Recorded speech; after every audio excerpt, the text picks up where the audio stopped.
He controls no nuclear weapons. And yet, Washington is more careful with this man than with Putin, or cautious with him than with Xi Jinping.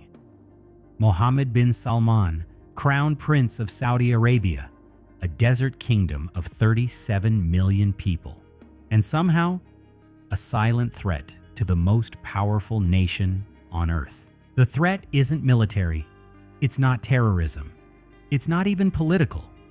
It's something buried so deep inside the global financial system that most Americans have no idea it exists. And if Saudi Arabia ever chose to use it fully, Washington would feel it before the first shot was ever fired. So what is this hidden leverage? Where did it come from?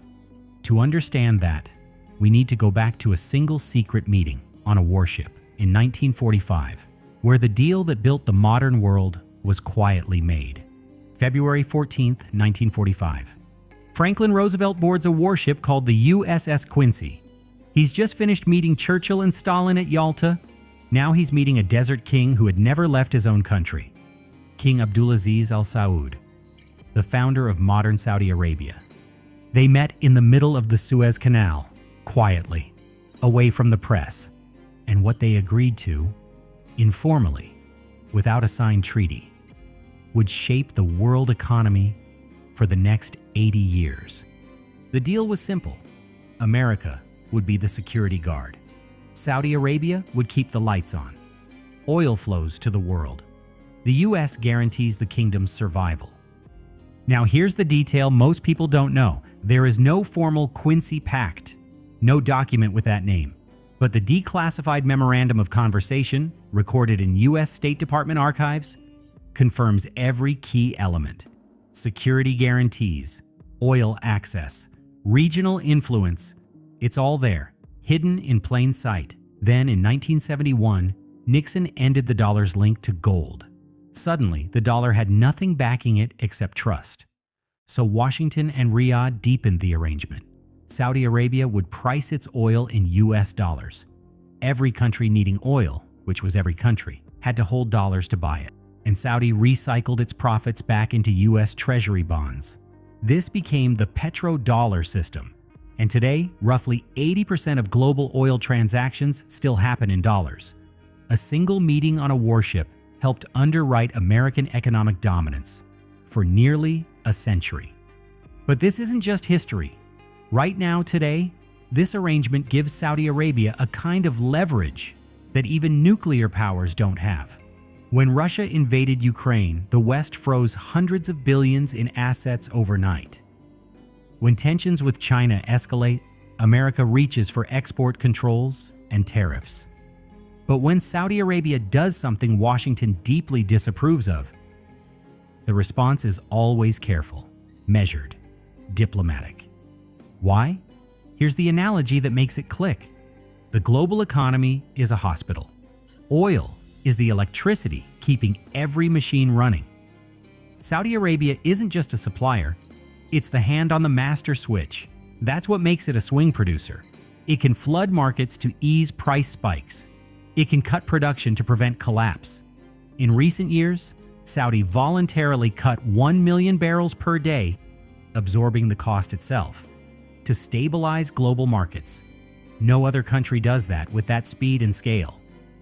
And then there's the Strait of Hormuz, a narrow stretch of water, 33 kilometers at its tightest, through which 21 million barrels of oil pass every single day. That's 21% of the world's entire petroleum supply. If that strait closes for even a week, oil prices don't rise, they explode. And when oil explodes, everything gets more expensive. Your groceries, your rent, your government's budget. Now add this. According to SIPRI, one of the world's most respected arms tracking institutions, the US supplied 74% of Saudi Arabia's weapons imports between 2020 and 2024. Saudi accounts for roughly 12% of total American arms exports. American defense jobs, American factories, American contracts, all tied to this relationship. Can you really sanction your biggest arms customer? Who also controls the global oil switch, Washington's answer has always been no. But energy and money are only part of the story, because Saudi Arabia isn't just an economic asset, it's a strategic one. And that's where things get truly irreplaceable. Look at a map of the Middle East. Saudi Arabia sits at the center of everything. Iraq and Kuwait to the north, Yemen to the south, Iran and the Persian Gulf to the east, the Red Sea and Suez Canal to the west. This isn't just a country, it's a geographic keystone.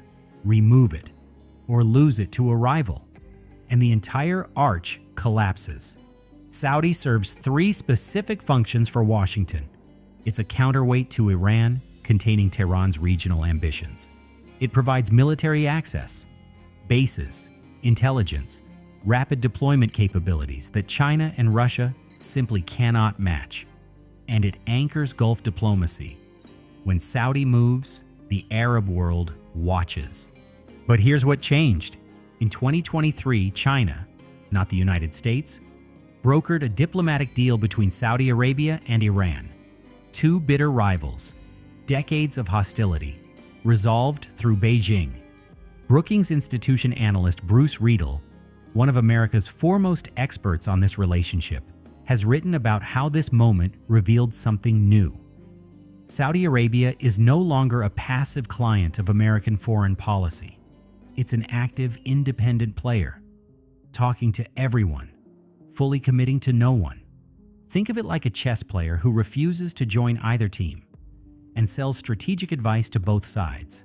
Saudi maintains deep security ties with Washington, while deepening economic ties with Beijing, while coordinating oil policy with Moscow through OPEC+. Washington doesn't love this, but it can't stop it either. And that brings us to the real question. China has more people. Russia has more weapons. So why is Saudi Arabia the one America truly cannot afford to lose? The US has sanctioned Russia into near isolation. It's locked China out of advanced semiconductor technology, both treated as open adversaries. But Saudi Arabia, even after the murder of journalist Jamal Khashoggi, a killing US intelligence directly attributed to Crown Prince Mohammed bin Salman, the relationship remained intact. Here's why. With China and Russia, America is playing a game it can't afford to lose points in. Costly, but manageable. It has alliances, alternatives, sanctions infrastructure built for exactly this kind of confrontation. With Saudi Arabia, Washington isn't playing a competitive game. It's maintaining a load-bearing wall. Remove that wall, and the building falls on you. The petrodollar system keeps global demand for US dollars artificially high. That demand lets America borrow cheaply. It funds the US military, social programs, the entire deficit. If Saudi Arabia even partially shifted to pricing oil in Chinese yuan, the ripple effects on US financial power would be immediate and severe. And Saudi officials have publicly discussed doing exactly that. So here's the fascinating irony. Saudi Arabia has no nuclear weapons. Its military is not a peer rival. In conventional terms, it is not powerful. And yet it holds leverage that neither China nor Russia can match, because China and Russia challenge America from the outside. Saudi Arabia is embedded inside the system America built. You don't sanction the foundation of your own house. But here's what makes this story genuinely hopeful. Because Saudi Arabia isn't standing still. It's transforming itself. And that transformation is quietly changing what this whole relationship could become. For most of its modern history, Saudi Arabia had one product to sell: oil. Everything. The government, the military, the social contract ran on oil money, which meant the kingdom's future was tied to a resource the world is slowly moving away from.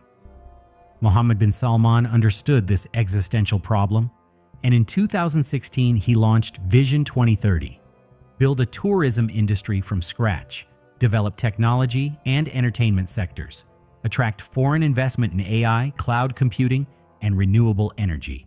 The ambition is staggering, and it's partially working.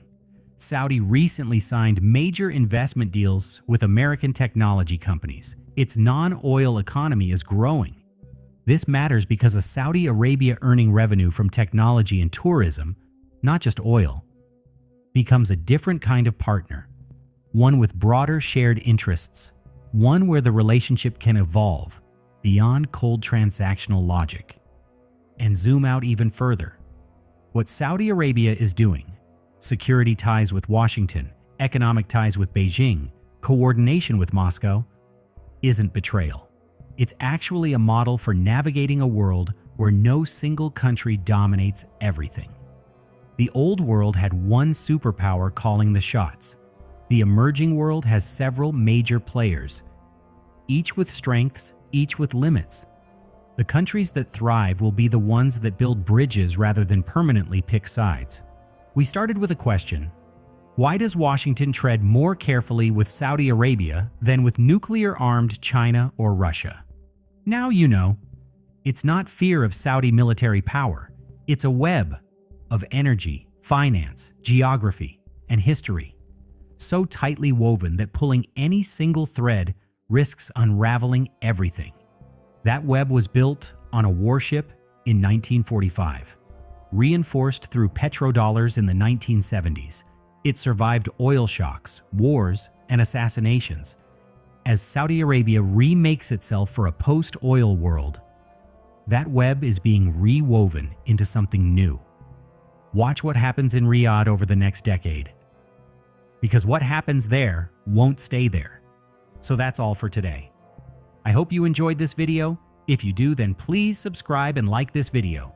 Thanks for watching. I will see you in the next video.